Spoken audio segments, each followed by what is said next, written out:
चलिए जानने की कोशिश करेंगे डिसेंसिटाइजेशन के प्रोसेस को।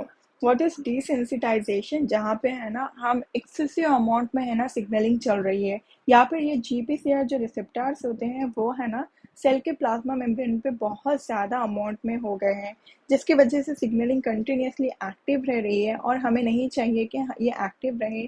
जिसकी वजह से अगर ज़्यादा अमाउंट में कोई भी चीज़ चाहे वो कितनी भी अच्छी हो एक्टिव रहे, it is not good for health.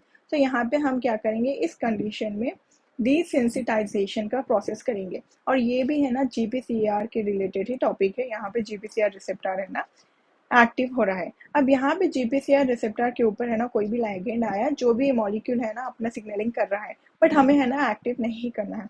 अब हमें अच्छे से पता है कि है ना प्लाज्मा मेम्ब्रेन के ऊपर जीपीसीआर रिसेप्टर होगा, और यहाँ पे जीपीसीआर रिसेप्टर के ऊपर है ना एन एंड सी टर्मिनल होगा। ये 7 मरतबा प्लाज्मा मेम्ब्रेन को क्रॉस करेगा जीपीसीआर।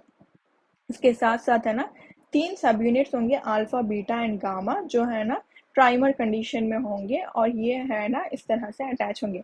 जैसे ही लाइगेंड आकर है ना इस तरह से यहाँ पर इस जीपीसीआर रिसेप्टर के ऊपर बाइंड होगा, ये है ना एक्टिवेट करेगा जीपीसीआर रिसेप्टर को, जिसकी वजह से गेट एक्टिवेट हो जाएगा, और ये क्या करेगा, एटीपी को एड ऑन करेगा अल्फा सब यूनिट के ऊपर। और बीटा गामा है ना जैसे के तैसे रहेंगे, और ये अल्फा क्या करेगा, यहाँ से मूव करके एडिनाइलेट साइक्लेस के पास मूव करेगा। मूव करने के बाद यहाँ पे आप देख सकते हैं अल्फा सब unit came towards the adenylate cyclase. अब ये क्या करेगा, एटीपी को यूज करके कैम की सिंथेसिस करेगा, जिसकी वजह से पीकेए है ना फॉर्म होगा।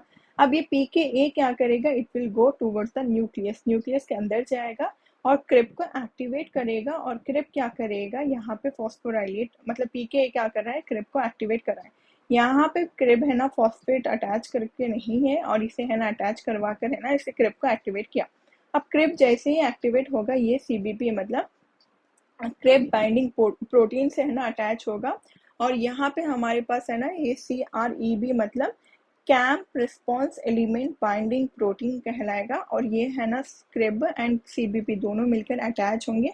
और यहाँ पे हमारे पास है ना डीएनए के पास एक जीन होगा GRK करके, उसको सिंथेसिस करेगा, और ये GARK है ना सिंथेसिस होकर ट्रांसक्राइब होकर आरएनए बनाएगा, और GRK प्रोटीन सिंथेसिस करेगा, जो है ना हमारा जी प्रोटीन कपिल रिसेप्टर काइनेस का काम करेगा, ये प्रोटीन। अब ये प्रोटीन के पास है ना काइनेस एक्टिविटी है, मतलब जी प्रोटीन कपिल रिसेप्टर के ऊपर है ना काइनेस एक्टिविटी करेगा।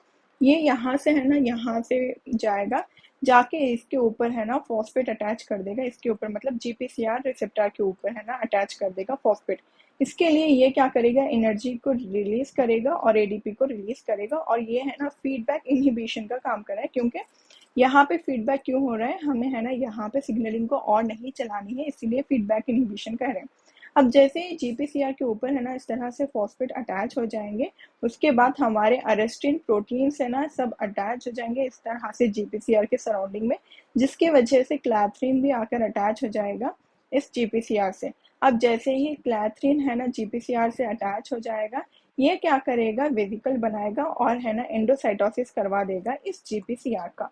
अब ये जैसे ही है ना वेसिकल बना लेंगे और यहाँ पे एंडोसाइटोसिस हो जाएगा, यहाँ पे वेसिल फॉर्म होने के बाद ये पहले तो अर्ली एंडोसोम में जाएंगे, और यहाँ पे अर्ली एंडोसोम में जाकर है ना या तो ये लाइसोसोम में जाएंगे, जाकर है ना डिग्रेडेट कर दिया जाएगा, या फिर है ना इसे रिसाइकिल कर कर है ना यहाँ पे फिर से प्लाज्मा मेम्ब्रेन पे अटैच करेंगे। अब हम है ना क्यों पहले तो ले रहे हैं अंदर, फिर जाके है ना रिसाइकिल करके यहाँ पे अटैच करवा रहे हैं, क्योंकि अगर हम है ना कंटिन्यूसली इसे यहीं पर रखेंगे तो है ना सिग्नलिंग जो है कंटिन्यूसली चलती जाएगी।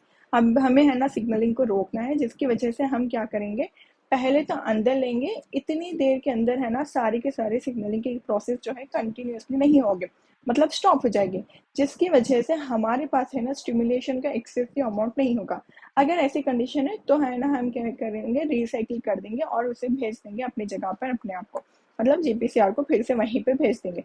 बट अगर यहाँ पे ऐसी कंडीशन है कि बहुत ज़्यादा अमाउंट में जीपीसीआर रिसेप्टर अटैच हुए पड़े हैं जो प्लाज्मा मेम्ब्रेन है उसके ऊपर, उस टाइम पे क्या होगा, लाइसोसोम क्या करेगा, नॉर्मली इसको सारे को है ना डिग्रेडेट कर देगा और डिस्ट्रॉय कर देगा।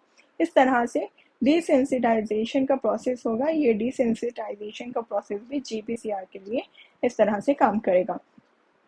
If you like it, please make sure to subscribe the